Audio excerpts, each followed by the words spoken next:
Hello friends, in this video we are going to know about the scoring chapters and important topics for class 10th board exams. तो दोस्तों मैं इस video में आपको बताने जा रहा हूँ कि कैसे किन किन टॉपिक्स को हम पढ़ के और 90 प्लस मार्क्स हम स्कोर कर सकते हैं अपने क्लास 10th बोर्ड एग्जाम्स में। तो पहले हम लोग मैथमेटिक्स के बारे में जानेंगे। मैथमेटिक्स में सबसे पहले आपको 3 चीज़ों का ध्यान रखना है। सबसे पहले आपको प्रैक्टिस करनी है एनसीईआरटी एग्जाम्पल्स। एनसीईआरटी एग्जाम्पल्स को आपको प्रैक्टिस करनी है। फिर दूसरा जो है आपको previous year question papers. Previous question papers must है, इंपॉर्टेंट है। फिर आपको नंबर दिया जाएगा, तो स्टेप वाइज मार्किंग पे भी हमको ध्यान देना है। तो 3 चीज़ों को ध्यान में रखते हुए हम आगे हैं कुछ इंपॉर्टेंट टॉपिक्स एंड चैप्टर्स को हम लोग समझने जा रहे हैं, बताने हम जा रहे हैं।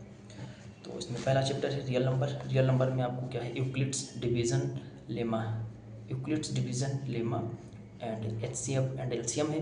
फिर पॉलिनोमियल्स में आपका zeros of polynomial and relationship with coefficients है, ये इंपॉर्टेंट टॉपिक्स हैं। क्वाड्रेटिक इक्वेशंस में आपको पढ़ना है solving by factorisation and formula. Arithmetic progression में आपको जो है पढ़ना है nth term and sum, nth term and sum के बारे में। फिर आप ट्रायंगल्स में आएंगे। ट्रायंगल्स में आपको similar triangles and Pythagoras theorem के बारे में आपको क्या करना है, पढ़ना है। ये इंपॉर्टेंट टॉपिक्स हैं। आप जो मैं इंपॉर्टेंट टॉपिक्स आपको बता रहा हूँ, आप गौर करके ध्यान से फोकस्ड होकर पढ़ लेंगे और इनके क्वेश्चंस को एनसीईआरटी एग्जाम्पल से प्रैक्टिस कर लेंगे तो आप बहुत अच्छा नंबर आएगा। और फिर स्टेटिस्टिक्स है। स्टेटिस्टिक्स में आपका क्या है, मीन मीडियन मोड, ये तीनों इंपॉर्टेंट है। मीन मीडियन मोड ये आपको करके ही जाना है एग्जाम्स में।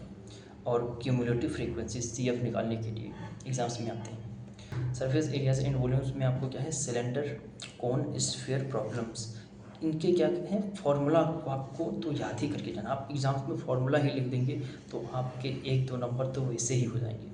इनके फॉर्मूलाज बहुत इंपॉर्टेंट। चलते हैं साइंस में। तो आपको साइंस में क्या करना है कि फिजिक्स में आपको लाइट चैप्टर्स उठाने हैं, लाइट रिफ्लेक्शन एंड रिफ्रैक्शन को पढ़ने हैं। रिफ्लेक्शन एंड रिफ्रैक्शन में आपको क्या है, रे डायग्राम्स एंड फार्मूलाज प्रैक्टिस करने हैं। रे डायग्राम्स को आपको, क्योंकि फिजिक्स साइंस में क्या है, जितने आप डायग्राम प्रैक्टिस करेंगे उतना अच्छा आपका साइंस इसमें होगा। क्योंकि डायग्राम्स जो है आपके एग्जाम्स में आते हैं, नहीं भी आते हो तो जितने भी क्वेश्चन आप लिखते हैं उसके नीचे डायग्राम जरूर बनाएं। तो रे डायग्राम्स जैसे हो गया, रिफ्लेक्शन में है ना, फॉर्मूलाज हो गए। और the human eyes and the colourful world में आपको क्या है, defects of vision, rainbow and scattering, defects of vision, rainbow and scattering के बारे में आपको पढ़ के जाना है।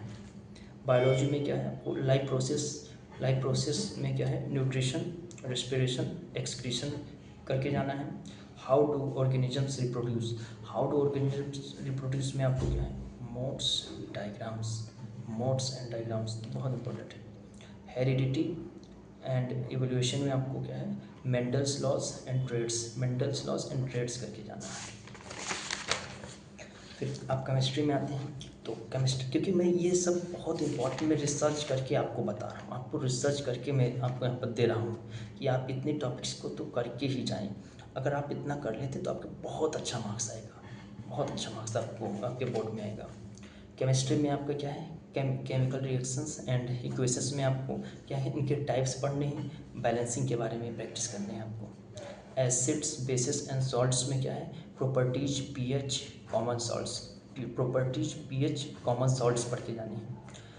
कार्बन एंड इट्स कंपाउंड्स में आपको बॉन्डिंग एंड रिएक्शंस के बारे में पढ़ के जाना है, बॉन्डिंग एंड रिएक्शंस के बारे में। टिप्स, इसमें इंपॉर्टेंट टिप्स ये है साइंस में कि आप जितना आप प्रैक्टिस डायग्राम करेंगे, डायग्राम का आप जितना प्रैक्टिस करेंगे उतना अच्छा आपका होगा। इक्वेशंस को डेली प्रैक्टिस करें, डायग्राम का डेली प्रैक्टिस करें।